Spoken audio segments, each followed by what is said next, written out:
Hello, everybody, and welcome back to the Inner Dialogue podcast. My name is Lissa, and I am going to be your host for today's episode. Last week, we talked about the What I Eat in a Day video phenomenon. That was kind of like my intro episode. That was a topic I was really interested in talking about. Today, we're taking it back to basics, and we are talking about something that affects everybody, at least everybody who has a phone, who has social media. And that is, well, we're going to kind of talk about this in two parts, but we're going to talk about doom scrolling, and we're also going to talk about how your morning shapes the rest of your day in terms of how you use your phone, and how having I call it a low dopamine morning, and that's what I've heard other people call it, how having a low dopamine morning can help you stay off your phone for the rest of the day. So before we get into today's topic, I'm going to give you guys a little update of sort of what's going on with the set and all of that. So as you can see, I am in a new environment today. I'm at my school's podcast or recording studio. So last episode I recorded at home in my room, and I feel like my room is more of the vibe for this podcast. Like, it's very chill, it's very like plants everywhere, and but just in terms of convenience, this is a lot better for me. And also, I have some pretty fun equipment to use. I've got this little mic, I've got a different camera, and lighting, etc., etc. The studio is super cool. It has like the soundproofing everywhere. I wish the background was a little more fun because it's literally just like the panels and stuff. There is a little like neon sign up there, but you can't see it. It's cut off. So this is kind of what we're working with. I hope the audio's okay. First time trying out this mic, but hopefully everything goes well. And yeah, so today is the second episode. I'm kind of getting into the flow of talking to a camera more. I actually have done a podcast before, but that was just audio, so it was a lot easier to talk freely and not worry too much about it. But when I'm filming, it's like a whole other thing. I'm like worried about how I look, and I mean, it's whatever. It's not a big deal. It's not like anyone's really too invested in this podcast except myself. But anyway, all that aside, are there any life updates? I'm trying to think. Honestly, not really. I think we should just get into today's topic. I don't have a little drink with me. Last time, I feel like I had a matcha or a coffee. I don't know. Today I just have water. Unfortunately, I already had my matcha. Matcha is like my thing right now. I did just order 2 new little bags of matcha. But anyway, let's get right into today's topic. So today we're talking about doom scrolling, and basically, I'm sure you know what that is. I'm sure many of us are victims of the doom scroll. I know I definitely am. It's especially like in transition times for me. Like, I come home from school, or when I first wake up, or after I shower, I immediately go to my phone, and I don't even mean to start scrolling. I just open whatever app is there and open it up, go to the Reels, go to the TikTok, and just scroll and scroll and scroll. And often I'll spend I try to limit it, but like half an hour. Sometimes if it's really bad, like 2 hours, but that's like, whoa, like that's getting dangerous. But yeah, I just kind of want to talk first about why we doom scroll, because there is some psychology behind it. I'm not a psychologist. Please don't take this and be like, this is the science, this is the ultimate word of wisdom. No. I am just a podcaster. I am just giving you the research I did. It is research, I promise. I'll give you my sources, but yeah, take everything with a grain of salt, as always, on the internet. But yeah, why do we doom scroll? So it's often an avoidance technique to cope with emotions, usually anxiety, especially. I know that's true for myself when I'm really anxious. It's a really good self-soothing, well, it's not good, but it's effective in a way, very quick, effective way to self-soothe. But yeah, it can be a coping mechanism for any big emotions that you are just trying to avoid: anger, sadness, loneliness especially. But the problem with that is that it's kind of a vicious cycle. So if you go on your phone when you're anxious and you're looking for something to help you feel better about, I don't know, any situation going on in your life, so you're already going into it with anxiety, and you open it up, a lot of the time the stuff that you see triggers you more, and it just causes more anxiety. Because a thing about algorithms is that they don't necessarily like serve you content that you like all the time. I think like certain times they'll serve you content that's helpful or good to be watching, but they also just serve you content that will trigger you, because it's like rage bait. Like, the algorithms want you to engage. If they show you something that'll make you angry, emotional, anxious, you engage with that. So it kind of gets you in this vicious cycle where you're anxious, you go on your phone, doom scroll to help with the anxiety, and then you get more anxious. And then what do? You scroll more. So obviously it's not a healthy coping mechanism. And yeah, it can be driven by compulsion, envy, hate, emotion, anxiety. We kind of already talked about that. And it kind of drives surges of dopamine to the brain. So every time you scroll, it's like giving you a little hit of dopamine. And it's not like, I read this thing about like high quality and low quality dopamine. I don't know if that's entirely scientific. I'd have to look into that more.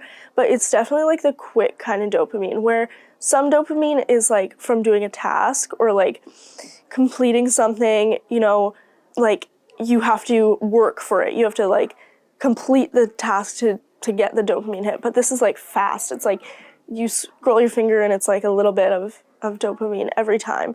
So you kind of get like almost like a high from it. And the more and more you scroll, it becomes harder to resist. So you kind of become addicted in a way, or you can become addicted. I feel like addiction is a strong word to use, because I think there's a lot of people who are addicted to their phone, but it might not be like something that impacts their daily life to a really, really, really bad extent. It's like difficult, but it's not detrimental, but it can obviously become that way. So yeah, it becomes harder to resist, and you have to be on it more to sort of like satiate that craving for dopamine. For me, I find this a lot with TikTok. Instagram Reels, not so much, just because the stuff on there is so like stupid to me that I can resist it. It doesn't make me as intrigued. TikTok, I don't know what is with my algorithm, but like I have to delete it during the week and I only download it on the weekends. But when I have it, I'm like, oh, like I can't wait to go home and go on TikTok, which I know is bad. Like, believe me, I know it's bad. And I do try to deal with it the best I can. But it just gives you like this really like insane dopamine high that is really hard to find elsewhere, I think, because it's such a quick source of it. So now let's go into a couple things you can do to stop doom scrolling so aggressively. First, I'm just going to talk about a couple tips, and then we'll talk about the second part of this episode, which is going to be the low dopamine morning routine that I love. First of all, it's really important to identify your reasoning when you're doom scrolling, and this is really hard to do because you're kind of already stuck in it, and it's hard to break yourself out of that when you're already in it. But when you start to realize you're kind of losing control, self-soothing, and doom scrolling, try to self-reflect if you possibly can. Try to identify how you're feeling. Obviously, the self-soothing is you're trying to distract yourself from anxiety, anger, overwhelming feelings, which is valid, obviously. Like, especially with anxiety, sometimes it can be so hard to overcome that feeling that something is better than nothing. Doom scrolling, finding something to distract yourself can feel better than just facing the feeling. And it's obviously, we know it's not good to be self-soothing like that, but also there's no point in being really hard on yourself about it because, you know, it's just you're trying to regulate yourself. You're trying to come back to a place where you can face the world, and beating yourself up about it isn't going to help. And also, a lot of people say you should just go cold turkey off of social media to help your addiction. I don't know if I believe that's super effective. I might talk about that a little bit later, but I did actually do this last year. I went for 2 weeks without any social media. I think I'll talk about that a bit after, but it worked somewhat, but also not really, because then I was so obsessed with it when I got back on it. I was like, anyway, it's hard, it's hard to fully quit something that is simultaneously bad for you, but also can be good for you and can be entertaining. It's weird, But yeah, if you can identify what you're feeling, you can start to pull yourself out of the scrolling. So even if you can just reflect a little bit on how you're feeling and why you're scrolling, then you can almost even if you can just start to become a little bit more self-aware when you're scrolling, then you can take the steps after that to get yourself off of your phone and off the social media. So yeah, especially with being anxious or if you're having really intense emotions, if you can acknowledge that inside, even as you're scrolling, if you can just kind of clock that inside, and then you could maybe put a plan in place just in your own mind, or you could switch over to an account or something that is more positive for you. Instead of just being on the main tab, you could go and look at a creator who you like, who actually brings you some kind of positivity or something genuinely of value. Like when I'm kind of aimlessly scrolling and I feel icky and gross and I want to get off of it, sometimes if I'm really just not feeling good and I need something to distract me and I know turning it off, putting it down is just going to make me want to go back on it, I will go to my following tab instead.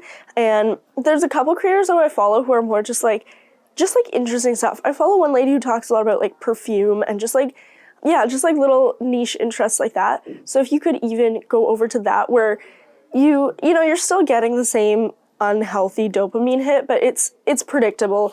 It's not gonna hopefully bring up anything that's gonna make you feel worse. That can begin to help you get into a better headspace. And then another thing with the overwhelming aspect where you're trying to distract yourself is, I think a lot of people have this thing, well, I do, I have it, where it's I have so much to do, so instead I'll just do nothing and I'll just go on my phone and scroll, because you have so much stuff in your life going on that honestly the only thing that you feel like you can do sometimes is just take yourself out of it by scrolling, which it almost for me at least, when this happens, it's like a portal where it's I don't have to think about anything else, I can just scroll. But I think with this, you have to sort of start to switch your mindset with, even if you have a lot to do, and even if you're so overwhelmed, there's other things that you can do that are maybe not even productive that are better than scrolling. So this could be watching a TV show, this could be reading a book if you can, this could be tidying your room, putting on music. It doesn't have to be something that you have on your to-do list if that's gonna make you even more stressed out. But there's a lot of things that are self-care that are a lot better than just scrolling and scrolling and scrolling, where you don't even feel good after. So the next thing you can do, which is probably the thing that everybody suggests you do, is to create a plan or create a limit.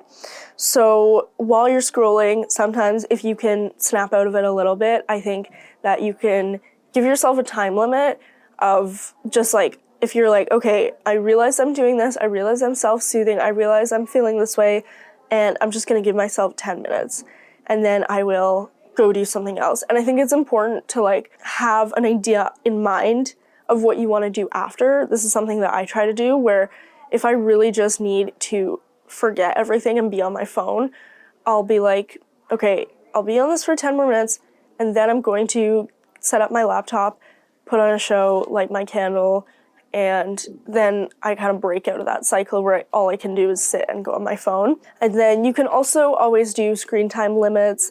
I use an app, or I did, I'm not using it so much anymore, but an app called Screen Zen I really like, because it's very effective. The screen time settings with Apple I don't like, because obviously they're not going to want you to not be on your phone.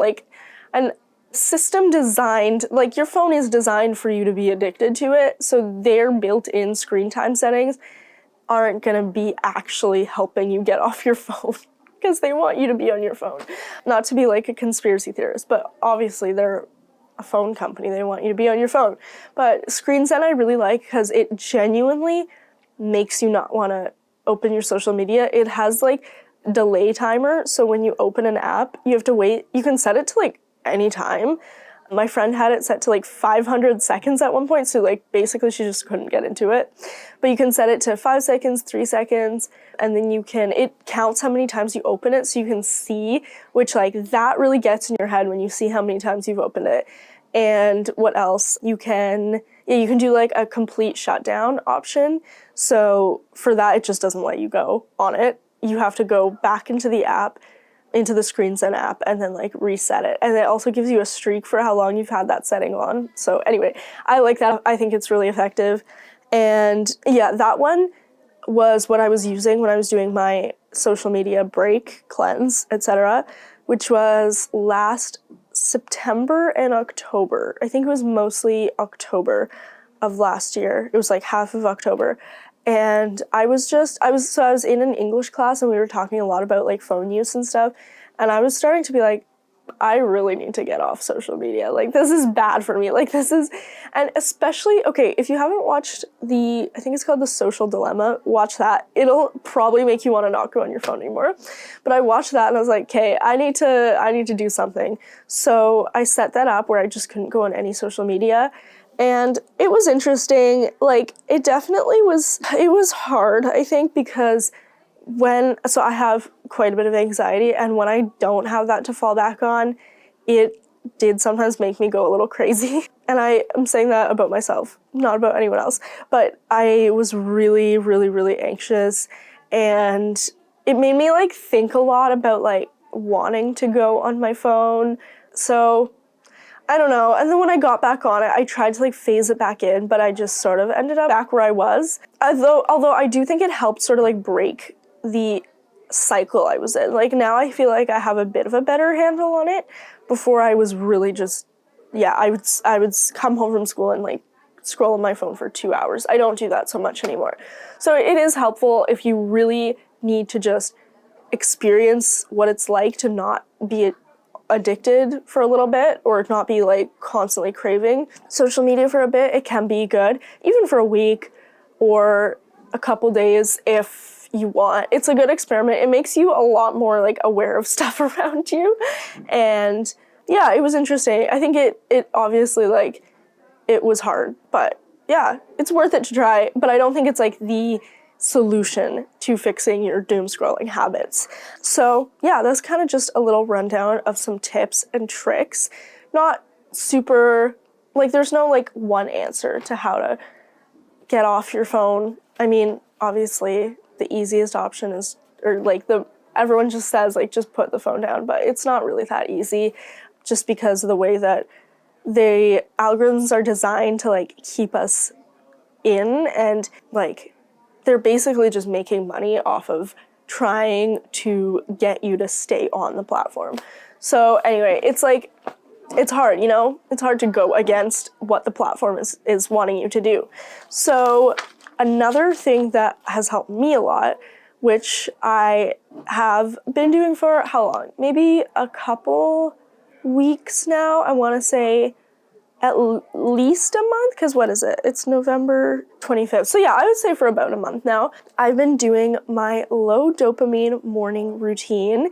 So I heard about this on a podcast I was listening to, Bingetopia. That's the podcast. It was about something entirely different, but they were just talking about this like low dopamine morning routine. And basically, when you go on your phone first thing, I'm doing some research about this for another project for a different class, but basically when you scroll on social media first thing, your brain goes from, I don't want to get this wrong, but I feel like I am,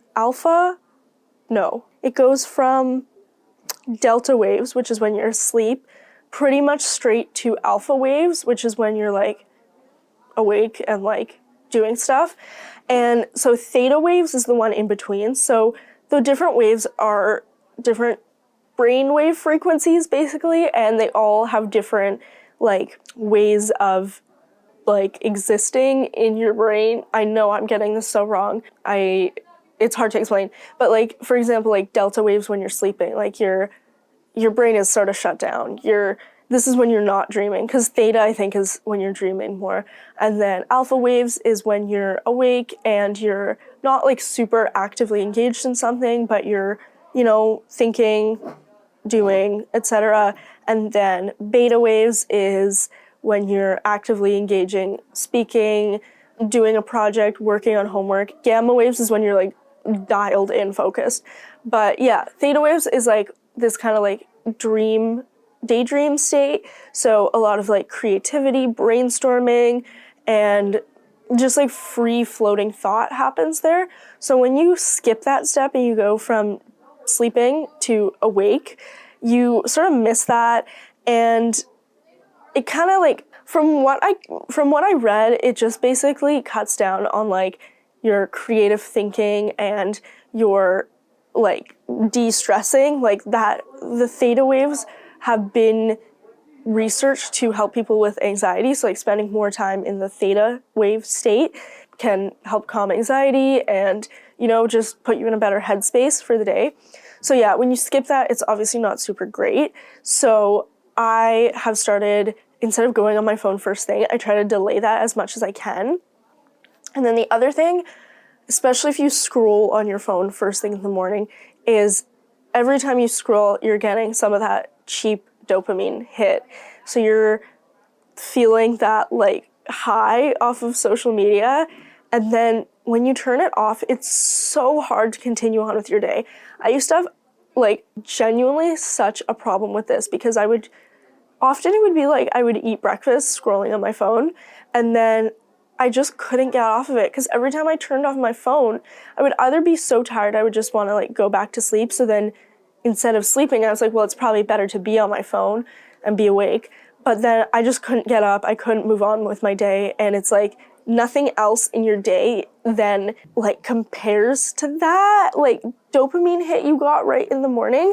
And so you kind of go about or at least I kind of go about my day being like kind of subdued, feeling kind of blah. And then only when I get to like scroll again later is when I feel, I don't know, that dopamine hit again. So, and I was looking into other things that give you dopamine, and let me see if I have this written down. Yeah, so dopamine you get from like completing a task, doing exercise. It's like the check, like, when you check a box, like that's what you get dopamine from. So like accomplishment. Okay, so there are 4 happiness hormones: oxytocin, serotonin, dopamine, and endorphins. So yeah, dopamine is completing tasks, eating well, sleeping, self-care, and then yeah, just kind of all those things. And then obviously scrolling as well, which is not the best kind of a dopamine. And then the other 3 are related to like creativity, eating, laughing, like being with people you love. Just like there's different categories for the different ones. I'm not going into those right now. We could do another episode on that actually, if you guys are interested, if I'm interested. So yeah, so instead of getting that really high level of dopamine right in the morning, I like to say it like fries your brain. Like that much dopamine and that much like visual audio stimulation, like to me that just like fries my brain for the rest of the day. So instead I try to do little things first thing that give you like a little bit of a different, I don't think it's a different kind of dopamine, but like just a little bit of a lower level, a more like normal level of dopamine, but it still makes you feel good and like sets you up for a good day. So the first thing I like to do is to brush my teeth, or I'll sometimes journal first. So I get out of bed, I turn on my lights, I make my bed first thing. That's like the first little task I do. And not only does that like, make you feel good, you've gotten something done, but also then your room looks nice. And then when you come back down to like maybe do your makeup, it's kind of like calming because everything looks right, everything's in place. So make my bed, turn on my lights. Sometimes I'll get dressed first. Sometimes I'll go upstairs and brush my teeth first, and then brush my teeth, maybe brush my hair, and then I will sometimes do my makeup and then eat breakfast, or the other way around. But yeah, I like to get all the tasks out of the way so that I can just relax and eat my breakfast. And if I want to go on my phone then, that's okay, because I've given myself time already in the morning to be off my phone and to do little things.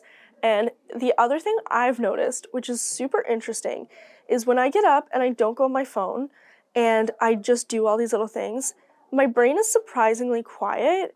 And I'm a really anxious person. I usually am anxious from the moment I wake up to the moment I go to sleep. Not to like tell you guys too much on here, but it's constant. But when I don't go on my phone, I almost am like in this like theta wave state where I'm not fixating on anything too much. I feel pretty sleepy still. I'm feeling like creative. I'm just sort of thinking about the day ahead. I'm thinking about maybe the dreams I had, and I'm not even seeking out like something to distract me. Like, I'm someone who always has to have a podcast or music going in the background, otherwise my thoughts are too loud. So, but first thing in the morning when I've just woken up, I can usually just sit in silence for a while and not think too much, which is super nice, if I haven't been on my phone first thing. So I will, get all ready, and then one of my favorite things that I've started doing, two things actually related to like breakfast, are number one, having an obsession with matcha or coffee may seem like another addiction, but it really, really, really helps me in the morning. And it's something so nice to look forward to, where when I'm going to sleep, I'm literally thinking, I can't wait to make my morning drink. And what will I make for my morning drink? Will it be matcha? Will it be coffee? Will it be chai? So I have gotten a couple little like treats for myself with like nicer quality matcha, my cold brew. I always have my cold brew stocked, and my favorite creamer. And then that way in the morning, I have something really, really fun to look forward to where I get to make my morning drink. And also saves money, because then I don't have to go buy a coffee later, which I was doing for a while, and my paychecks were not liking that. And then the other thing is I like to prep breakfast the night before. And then the other thing I like to do is prep a breakfast the night before. And I've been really liking overnight oats or chocolate overnight oat pudding or chia tofu pudding. That's what I made. I know I probably sound like a health nut with that, but it is good and it keeps me full and it tastes pretty good. Actually, it tastes really good. You just have to sort of get used to it. The first time I had overnight oats, I did not make them well, and yeah, that was not fun. But anyway, I like to go on my Instagram, which I've kind of curated my feed now to be like a lot of recipes. So the night before I might, scroll, look for something good to make, and then I'll make my protein overnight oats, blend them up, put them in the fridge, and then the next morning I don't even have to think about what to make for breakfast. I just grab it and I have something all ready to go, and it just sort of cuts down on feeling overwhelmed in the morning with so much to do, and also gives me something to look forward to. And if I make it with like a lot of protein and oats or like fiber and stuff, then I feel energized, ready to take on the day. That paired with a matcha, perfect, because you get a little bit of caffeine, a little bit of protein, and it just sets you up for a really good day. And then the other thing I've been doing is, and I need to be better about this, so like me talking about this, this is a reminder to myself as well to be better about it, but having a wellness journal and a just like blank journal for like to-do lists and stuff is really helpful. So either like first thing or even while I'm eating my breakfast or after, I'll fill in my wellness journal, which I got it I think last year, and I didn't use it for a while, but I've been more consistent with it.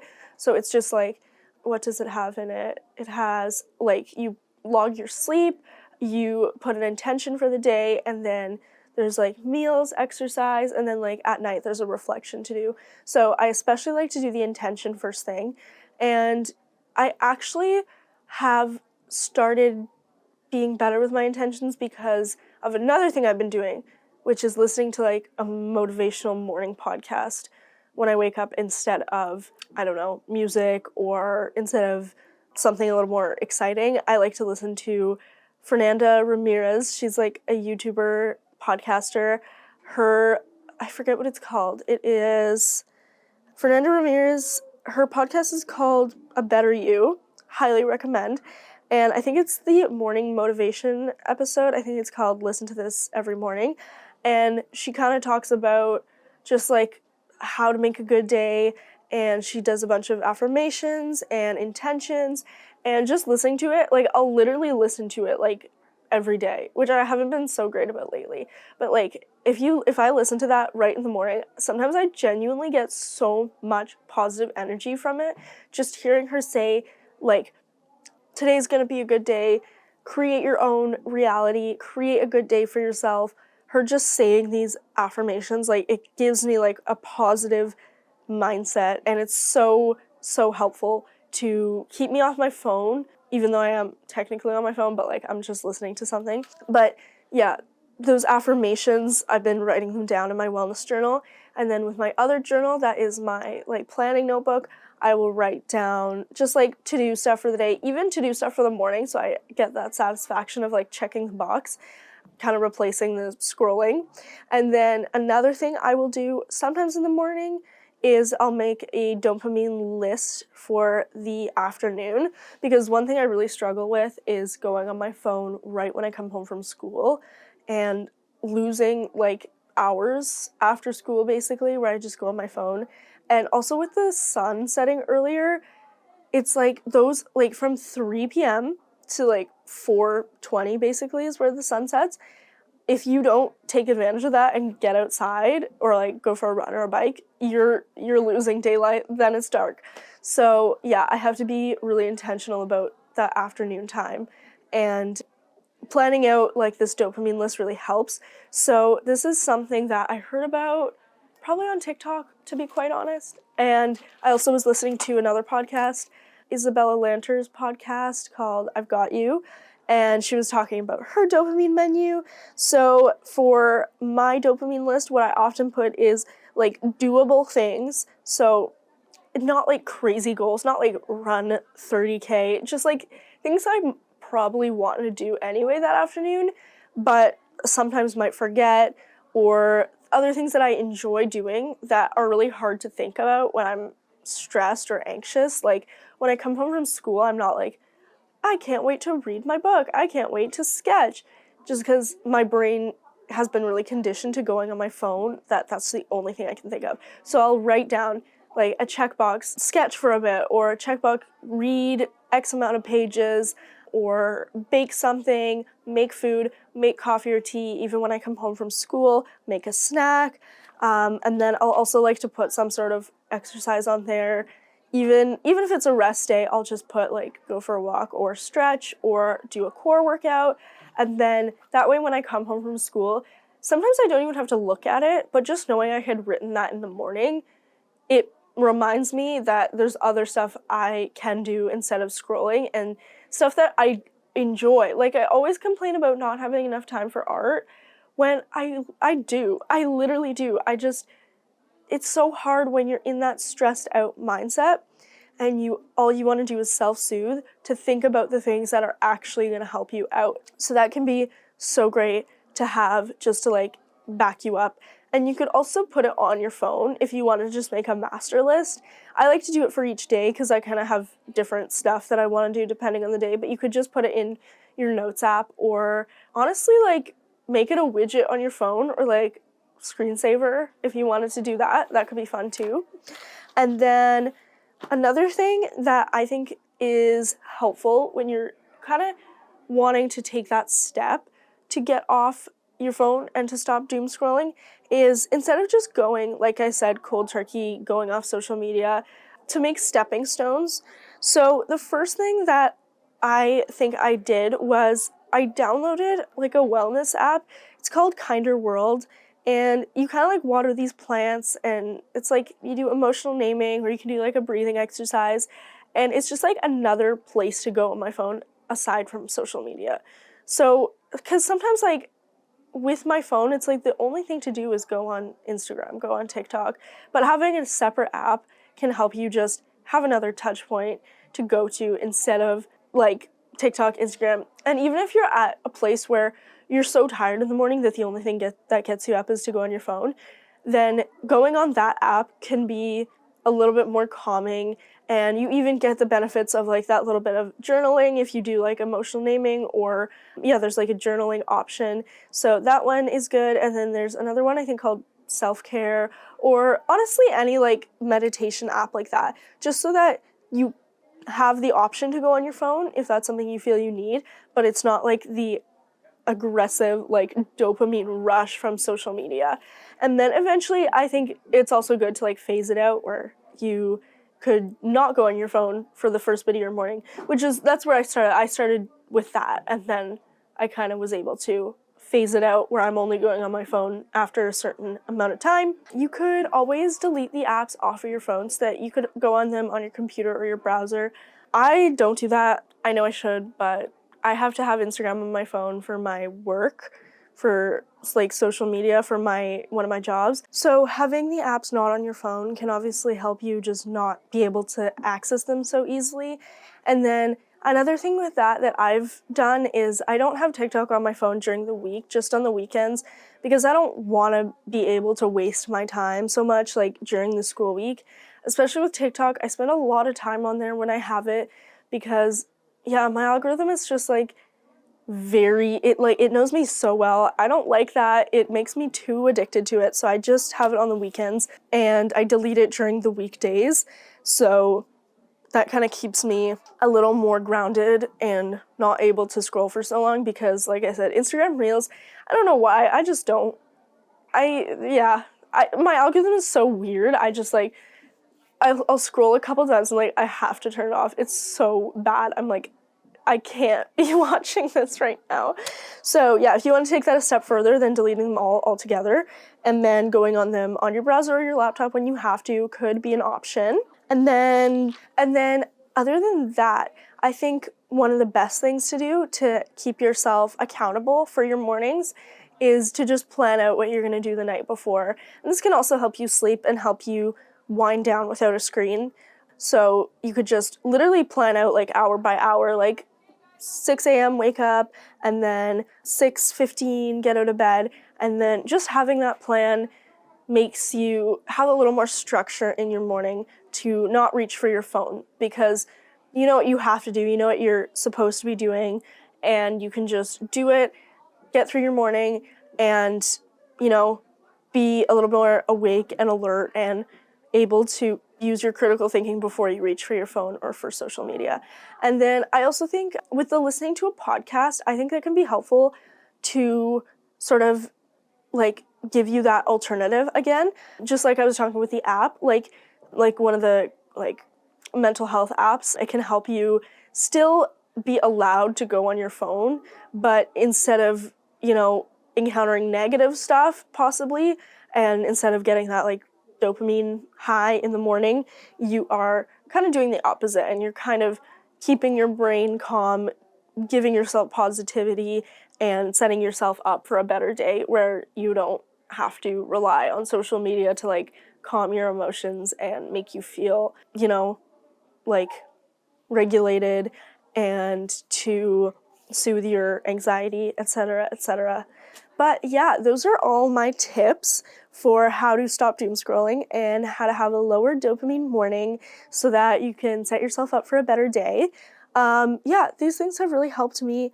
I know a lot of people have like a lot of issues with like being addicted to their phone, and there's no judgment. I totally understand it. It's so hard to live in a world where you basically are, being tempted all the time by these apps. And not only that, but like these apps are designed to make you want to go on them. Like they're literally they're created, they make money off of getting you to stay on the platform and show you more ads and keep you engaged for as long as you can. So obviously there's no judgment of anything.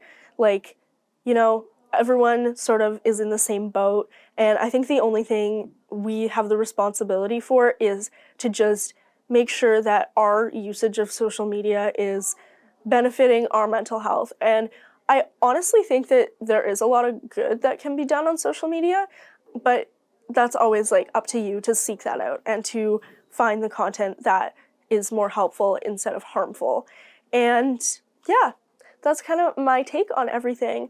And yeah, this is a topic that I'm really interested in, especially just with the way algorithms work and the way they're constantly trying to trap you into the apps and like get you to stay on there. And I think we've got to take back the agency. You know, it's our life, it's our attention, and that's really valuable. And you got to take accountability and slowly take some steps to regain control and authority over your attention and your time. And even if it's just a little step in the right direction, that can be really empowering, and it can free up even just like an extra 20 minutes of your day where you do something you actually enjoy and are proud of. So yeah, I hope you can take some of this advice, apply it to your life. And I know that this is what I've been trying to do, especially going into winter, where the default for me is just to be sad and like, you know, it's dark out, it's a little bit depressing, and I often will just, you know, turn to social media to numb that. But I think this year I've really gotta, you know, stay focused and yeah, do things that actually make me feel good and are good for my brain. So thank you so much for watching, and I'll see you in the next one. And we'll see where the next one is. You know, the set is subject to change, and we don't have a set, you know, filming location yet. Let me know if you like this one. I'm a little bit, I mean, it's good because the equipment is super nice that I can use, but it's not the vibe of the pod, you know? The vibe of the pod is like green, it's like natural, it's like cozy, but you know, hopefully the video and audio is good on this because I'm using a super nice mic and a super nice camera. So anyway, thank you for watching, thank you for listening, and I'll see you in the next one. Bye!